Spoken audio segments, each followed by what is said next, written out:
మంత్రి, కొంతకాలం నుండి ఎందుకో నాకు నిద్ర పట్టడం లేదు. ఏదో పీడకల దుష్టులు మన రాజ్యాన్ని కూలగొట్టినట్లు. రాజశేఖర, ఇందుకు మీరు దిగులు చెందవలసిన పని లేదు. మీ కలవరమేమి ఈ పీడకలకు కారణం. శుభ సూచకముల కంటే అశుభ సూచకములే ఎక్కువగా కలగార్చుచున్నాను.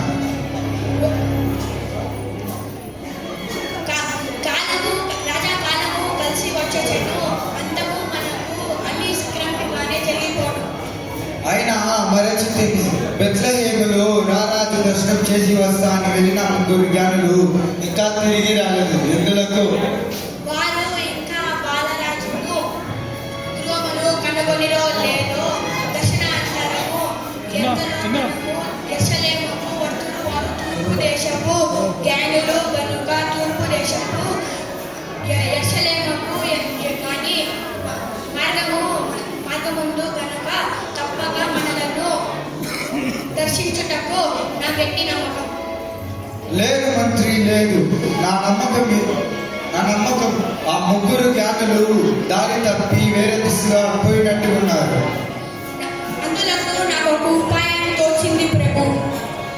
సరే, ఏంటి ఆ ఉపాయం? 2 సంవత్సరాలలోపు జన్మించినను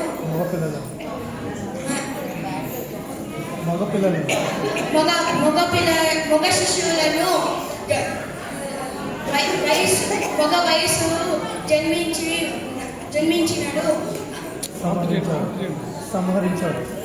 సంహరించి ఎలా ఉంది ఉపాయం?